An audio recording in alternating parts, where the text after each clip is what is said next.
Once again, welcome back for the journey, and this time around speaking to a lady I don't think I've met before really in depth, which is, I guess, the rewarding part of this job is meeting people around Albury, Wodonga and the region and have some really interesting backstories that perhaps people don't even know and other people haven't met before. I had the privilege of finding out a bit more about. Alison Percy joins me this time around. How are you, Alison? Good, thanks, Kevin. Nice to meet you too. Likewise, and let's start with, as we always do on the journey, your heritage to our region. Were you born here? Did you move here for school? What happened? But both my husband and my family have lived here for generations. I'm a farmer's daughter. I think that's got a nice ring to it. Grew up on a farm in Gindra, north of Albury. My dad's a fourth generation farmer, wheat and sheep mainly. And I grew up in a homestead, the third homestead built on the property. And my dad helped his brother and helped Dad build it. So, yeah, Mum's family have lived here for generations too. Her mother was from Wangaratta. My grandfather was a master butcher. He built butcher shops, numerous ones around town that everybody would know, and a home in East Albury. So been here forever. Great. Yeah. I actually, with the schools too, Mum went to Albury High, I went to Albury High, my brother and sister, our children went to Albury High. My dad went through St John's Lutheran School in Gindra, and I went there for a little while, but it was so small I was the only one in the class, so we moved into town to Lavington Public School, and then Albury High. I think that's it. Oh, yeah, that's it. Oh, no, our children went to St John's as well, right through St John's. So we lived in town but then went back out to the schools. So, yeah. So you know the area pretty well. We do, and can't go anywhere without saying hi to somebody, which is actually lovely. I like it. Now, when I do my research before we do a journey, I have to try to find out sometimes what it is people do or what their friends or family know them for. You're an artist. Mm-hmm.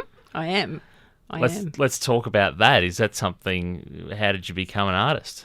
I always wanted to be an artist. Never thought I would be, because when you went through school in my generation, you either became a teacher, a secretary or a nurse, and of course, what are you going to do for a real job?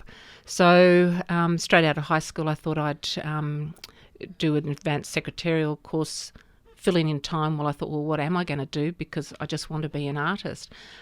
So halfway through the year coming out of high school, a family friend handed a cutting for an advertisement for a trainee designer at the Border Mail in the art department.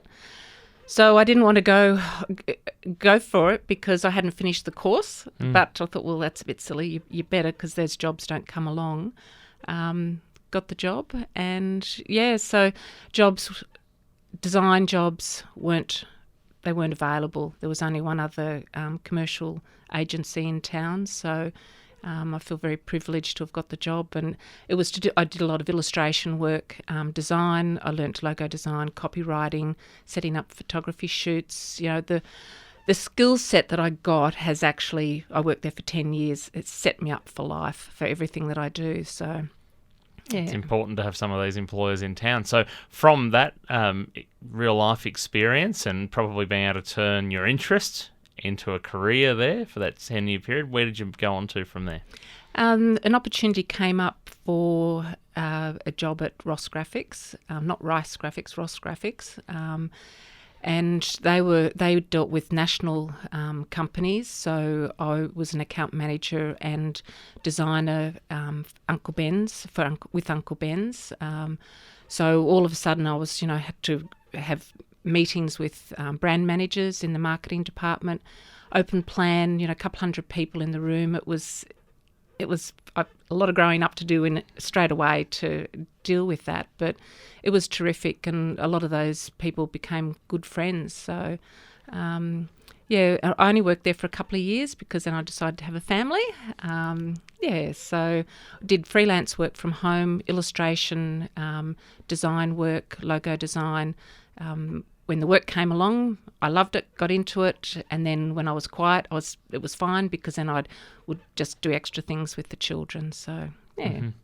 Mm-hmm. So when did you really get to sit in front of a canvas or something like that in terms of artistry? Because I know you love sort of the Australian nature features quite heavily in your Yes. works. Yes. So when did you get to really hone in on that and focus on it?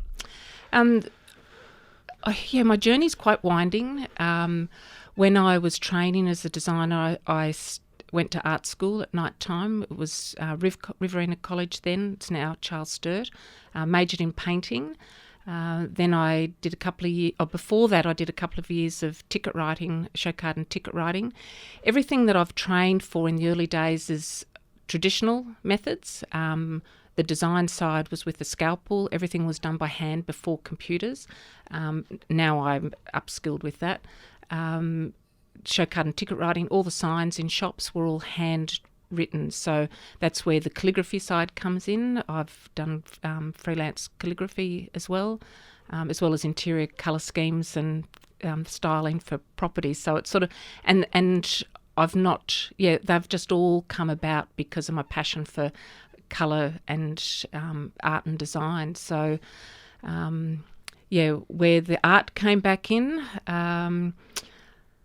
as the children got into upper high school, I'm thinking, okay, they're driving themselves around now and not needing me as much. I think I better have a look at what's right for me now that I can add in that I haven't had or that I've put aside. So, and that was my art. Even though I was illustrating and designing and working with colour, the freedom of art for art's sake was very different. So I joined all the galleries, started going to exhibition openings, went back to life drawing, capturing the live model.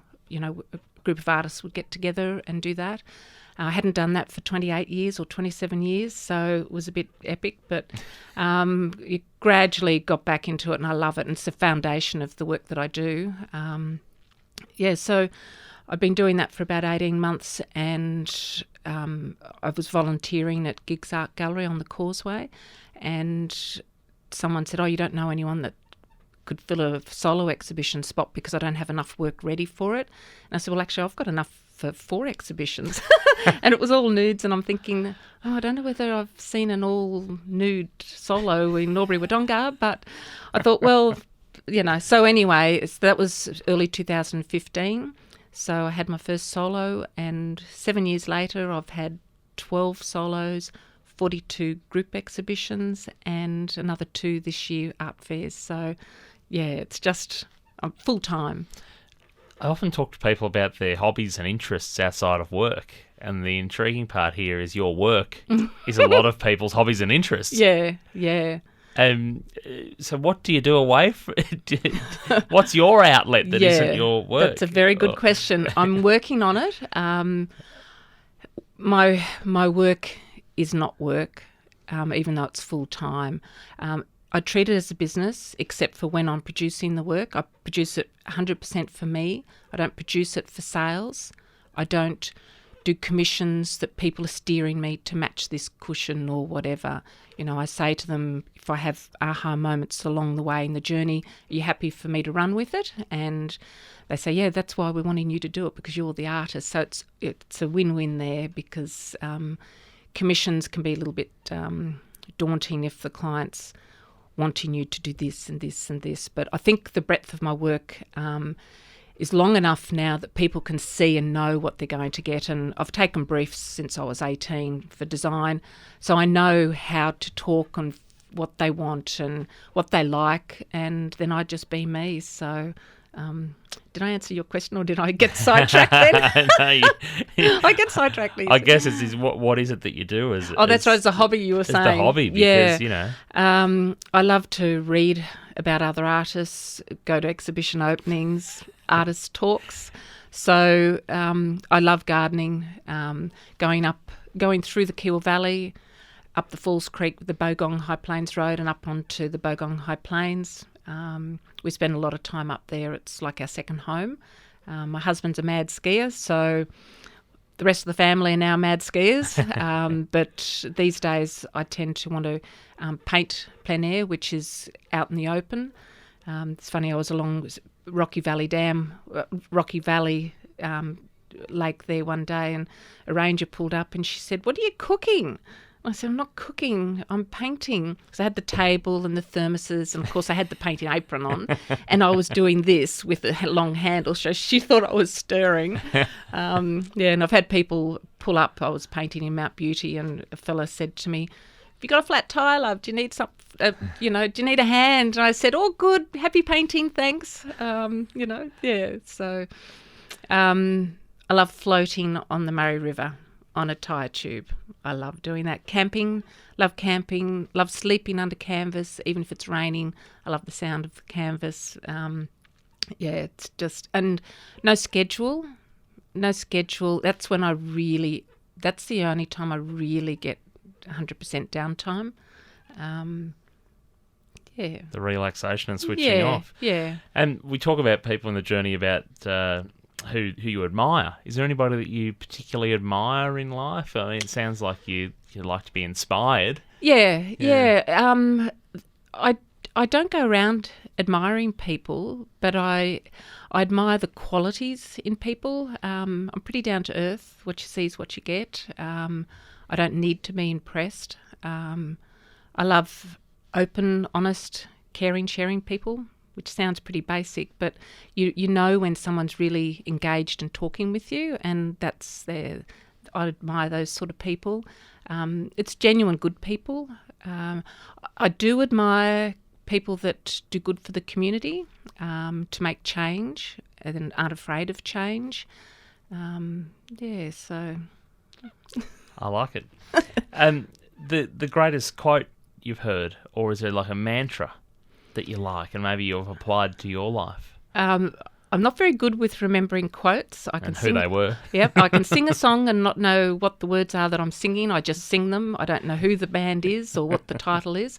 But there actually are a couple, and I don't know whether they come from mum or what, but one's Never Say Never, because these are very basic quotes, but you never know what your journey ahead's going to be, and what twists and turns might happen, and what influences you might have. So what you might say you'd never do, you just may well. So I just find that one a good one.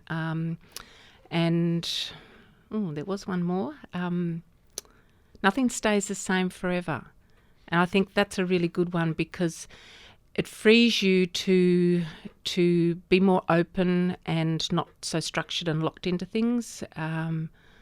Things change, and nothing stays the same forever. And that helps you with times of difficulty as well. If something's worrying you or annoying you, that will change. Nothing stays the same forever. I like it. No, this is good, Alison.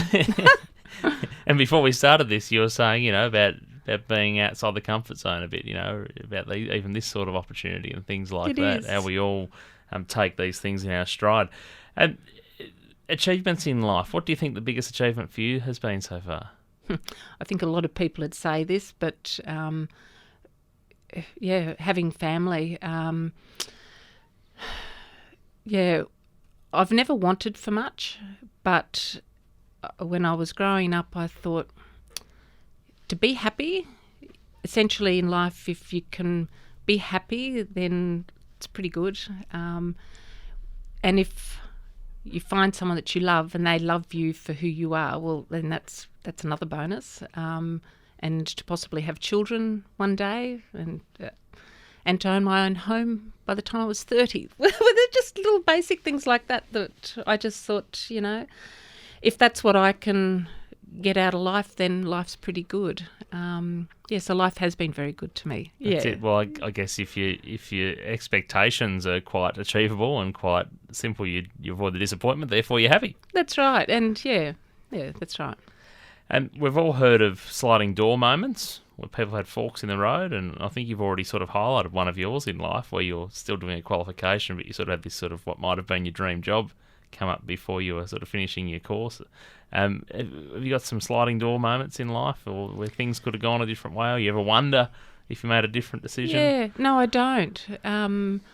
I try not to worry about what could have been or what should be, being more in the present. I suppose, actually, yeah, in Year 10, one of our classmates had a Year 10 party at the end of the year because some people were leaving, and I was invited, and the class friend said, invited his neighbour across the road over because they were good mates. And, yeah, I met this person, had a great chat, and I thought, I'm going to marry him one day. I don't know why I thought that, because I wasn't looking for a boyfriend or anything. Anyway, ended up being my husband. So there you go. There you go. Yeah, 42 years we've been together and married for 35. So if I hadn't have met John at that party, You just knew. It's so corny. It's a simplistic farm life girl. It's a good corny, because I don't think many people have that luck. Because if you think of all the transactions and all the people on the planet and all the rest, it's just by chance that. And I'm not the sort of person to think. I wouldn't have expected to have thought that thought, because I wasn't looking for a boyfriend. They were just trouble. Yeah. But I think the thing is, he wasn't looking for a girlfriend either. So, and that's, again, in life when you're just open to things and just doing your thing. Yeah, I love it. What's the toughest decision you've had to make in life so far? I'm actually a very private person, even though I'm a chatty person. So I think the sixth most toughest decision I've had to make is, because life is life, and it's not a decision, it's actually letting the children leave home. I was pretty happy with them at home, but, they needed to follow their passion, and they can't live at home forever. Or maybe they could, but I don't think they want to. So it's hard, because we're a tight family unit, and family to both of my husband's family and my family is everything. So anyway, it's all good. I just knew that, you've got to go back to your nothing stays the same forever. Yes, exactly. And I think this is where I've learnt these things. They're good tools to have. You've spoken fondly and reflected upon how you met your husband. Poor John. He's a good bloke. So, is that the greatest thing that's ever happened to you? Yeah. No, he's a family man. He's actually become my studio assistant. He doesn't know it, but he is. I order stretcher bars in and linen by the rolls, and he puts them together. He's a builder, but he puts them together, stretches the linen for me, and then he makes the timber float frames as well. So he works full time and then spends other time helping me. And he does do a lot of hours for me because I'm quite busy, but he offered to do it. I didn't beg him. Long-suffering husband. Yeah, and he's a real family man. I actually hadn't held a baby until we were expecting a baby, and he's the youngest of a big family, and changed babies' nappies and loved kids, so I thought, I'll be right. I've got John. Oh, dear. So you explained that you sort of always wanted to be an artist, back at the start, that's what you wanted to do. Yep. Was that the childhood dream? Like, did you always? Yeah. From what age do you think you thought that was just your thing, being creative? It's not because I had the skills. My earliest memory of art, or that the art existed, was watching my farmer father. Now, he worked out on the land. He didn't do this sort of thing, but I saw him meticulously sketching a bird's feathers with graphite, this little sketch copying from out of a book, and I thought, where'd that come from? It's just, I couldn't believe it. It was so meticulous. And then I also recall a gouache painting study of a turkey. Why turkey? I don't know, but it was beautiful, and it was in an old sketchbook. And actually that was lost for 20 years. I loved it. It was lost for 20 years, but I was going through some books came across it. I got on the phone, I'm ringing somebody, and I was just so excited. I found this sketch, so I'll get it framed. Yeah, that was my first understanding of art. And I used to see people that would draw, and they'd draw people, and I think, well, how did they do that? So I'd draw a person. It was a stick person. And this is why I'm passionate about tutoring. I tutor at the Murray Art Museum, life drawing from the live model, and acrylic painting for beginners, and then the next level for studio sessions that follows on. Because everybody can learn to draw or paint. Some are born with the skills and they can do it, but everyone can learn if you've got the foundational skills and the knowledge and key things of what to look for. And yeah, just with the study that I did, that's how I learnt to do what I do. And you're always learning as an artist. You never sit still. Do you find that people with messy handwriting aren't as good an artist? I'm just asking for myself benefiting. It doesn't make any difference. You could be an abstract artist. There you go. Yeah. Just throwing blotches everywhere. There's lots of different ways to be an artist. So, that's actually a good point. One of the two most important things, other than skills and to enjoy the process for students, I love to share what I wished I knew when I started painting. So I've packed that down and in the order that I feel will be most beneficial, and to not worry about what people are thinking. Most people, when they start out, want to make a pretty picture. I say that all the time, that you're not here to make a pretty picture, and to not worry about what people are going to think or what the person's doing next to you, because that's actually one of the biggest hindrances. Because if you're worried about that, well, how can you be free to explore and be you? And I want people to find their own mark making. I don't teach people how to paint like me. I've just grown into painting like me. No one taught me how to paint like me, and I want that for everybody too. So I'd like to know what your style will be. With the benefit of hindsight, is there any advice you'd give a younger you? Yeah, not to worry so much. I'm quite particular. I've got a pretty good eye for detail because of working in the industry, but I'm working on that. Not to worry so much. I think everybody feels that too. Yeah. 5 years from now, so the next sort of chapter, I guess, in your journey, what does it look like? Working smarter, not harder. And that's not being lazy.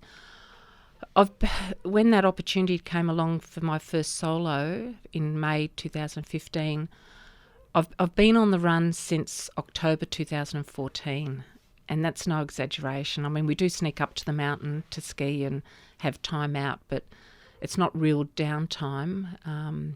I worked really hard and I've loved it. I want to grow and focus on my arts practice and have a full-time career from it, and I've achieved that. There's good rhythm in where I'm at with exhibitions, sales and commissions, so it's time to take time out for me, maybe to do a bit of travelling.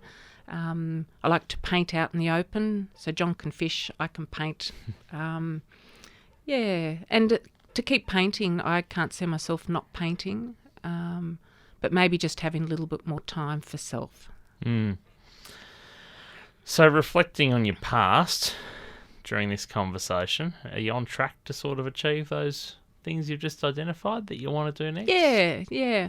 I've been fortunate to have been in a workshop with Creative Plus Business. It's a Sydney company, and they work with creative industries people, and so I've been working with a business advisor, and we only had a meeting yesterday, and she said, what you've just listed and said is where you've wanted to be, and that keeps happening, so I keep striving and raising the level of where I'm wanting to be. So yeah, but it'll still keep going. Not sure if I answered that question either. No, you did. I got a bit sidetracked. We're living with COVID now, because COVID sort of put a halt on everything, including the journey. the journey had quite a few months where we didn't get to talk to people because we couldn't gather. And Yeah, I was wondering about that because I wonder if I've missed seeing interviews with people with masks because of the distance. No, we paused for a bit until the rules allowed us to do it again and what have you. But it's interesting having spoken to different people from different walks of life over the, before living with COVID. I mean, we've lived with COVID the whole time, but the impact and how a lot of people had so many positives. Like they were happy to have the kids home to school to some degree because it was time they didn't get before, or they found a new way to do their business better. Yeah. And what's the impact sort of had on you living through a pandemic? It's a significant moment in history. This is like a world war. This is like a previous pandemic. This is one of those history markers that we're all here now part of living. What's it taught you?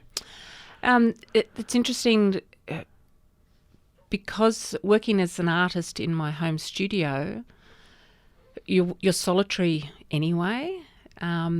But it made that solitary time even more obvious because I wasn't getting to exhibition openings or meeting up with artists to chat or going to artist talks. I really felt for the people in the cities, particular that were under restrictions, especially people in the creative industries that actually couldn't go to their studios to work or leave home.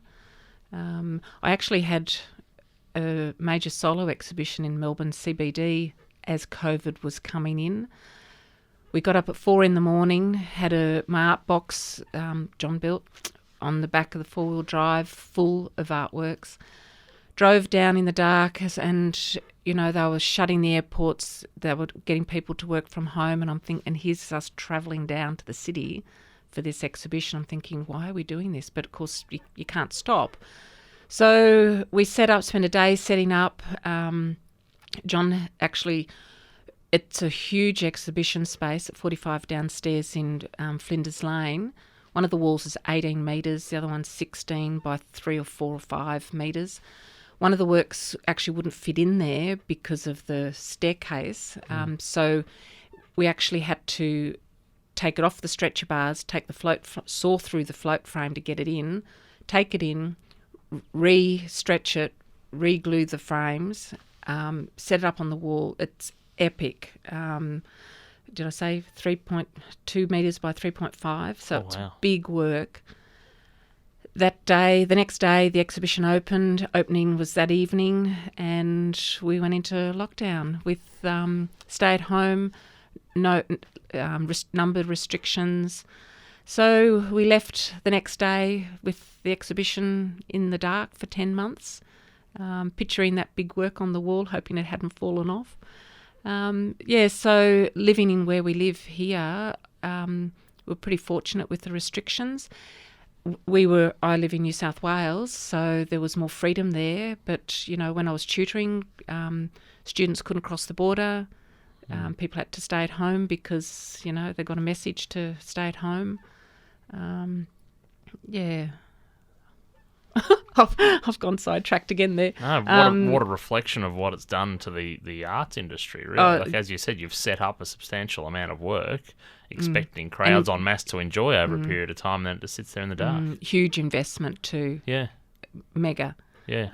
A lot of people wouldn't realise the cost involved with setting up an exhibition. But, again, I just thought, well, look, hopefully we'll come out of lockdown, and I was fortunate that they gave me a couple of weeks of an exhibition again, which was great.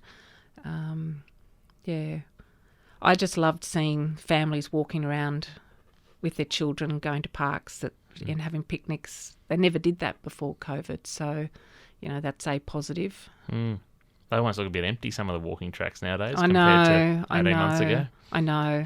Hopefully, though, people will still retain a little bit of that. Hopefully. We've all found the old rhythm, though, Hopefully. I think, a bit. Actually, a big impact for me, and I really started to feel it, was not being able to go up onto the high country. Even if people that we worked with, if they lived in Victoria, they could actually travel up, but we could live 3 blocks away from them and not. And that's my respite. So I really, really noticed the difference with that. And my husband too, because that's his passion. So once Falls Creek was brought into the border bubble, that was magic. Oh, it was magic. But mind you, we were chasing mountains, and then we'd get locked down, so we couldn't go to Falls Creek. Threadbow, we'd booked Threadbow, then go into lockdown. So everywhere we tried to go, it changed. So, but anyway, this year. We're all still here. That's the main thing. Oh, that's right. Let's have a bit of fun as we start to wrap up your journey, Alison. Oldie but a goodie, you're able to have 3 people at a dinner table. Alive or dead, take your pick. Now, you being a creative person, I'm putting big pressure on you here. I know you're simple, though, as well, in terms of your expectations and what have you, but what 3 people would you have at the dinner table with you? Would you believe it, artists? Mary Tonkin, she's a Melbourne artist. She's just a beautiful soul, quietly spoken, really knowledgeable about nature. She paints outdoors, huge canvases. One series she did was 19 metres long and each piece was 2 metres high. Wow. I met her in Melbourne at her solo exhibition. She's just really open and friendly and really giving in a conversation, so she'd be lovely. Who else? Jonathan Jones. He's a Wiradjuri, and what's his people are Wiradjuri and Kilroy, I think. He's a Sydney artist, works with sculpture, drawing and installations, and he loves to work with community and to bring the old to the new. I'm not describing this very well. He likes to bring up old stories that are within the local communities and bring them to a current place in installations. I again had the privilege of meeting him at Murray Art Museum. He was doing an artist talk, and he's such a beautiful spirit. He's quietly spoken but so informative. His passion and knowledge for country gives you goosebumps. And very sharing again. So he'd be fantastic. I'll just sit and listen to those 2 talk. And Catherine Cassidy, for fun, she is a Sydney abstract artist, very contemporary, loads of energy. Again, met her I went to one of her workshops in Cronulla, and she throws her artist books around and shares quotes and things, and she's just cheeky and energetic. She'd be awesome. And I do think I actually am a tennis player. Ash Barty, of course. I've thrown an extra one in. Wouldn't she be fabulous? She's just a good all-round wonderful person. Yeah, just relaxed, really, isn't she? She is. Seems so relaxed. And I need to have her then. Come on, Ash. So, what's the dish? Is it the sweet or savoury in your taste buds when you've got them sitting there with you? Yeah, definitely savoury. I love herbs and spices. I love savoury, and I actually love savoury dishes that you pass around the table, and it's like this community of sharing and talking that goes for ages. Like the meal never ends. When I was younger, though, shocking sweet tooth. But no. You can always leave a little bit of room for that. Yeah. And as we chat now, this weekend, if it's an ordinary weekend, what do you usually plan to do for a weekend? Well, often up into the high country during the ski season every second weekend. But we're actually heading to Threadbow 4 nights. Can't wait. Haven't been there for too long. It's for a very long time, sorry. So it's been too long since I've been there. With family and extended family. So really looking forward to that. And I'm not painting either. Oh, good. Just relaxing. Good. Well, Alison Percy, really appreciate you giving us a little over half an hour of your time to have a chat about your journey. And there'll be new people that get exposed to you and what it is you do and what makes you tick and how much you appreciate, I guess, what you've had in life. So thank you so much for spending some time with me. Thank you very much. Thank you.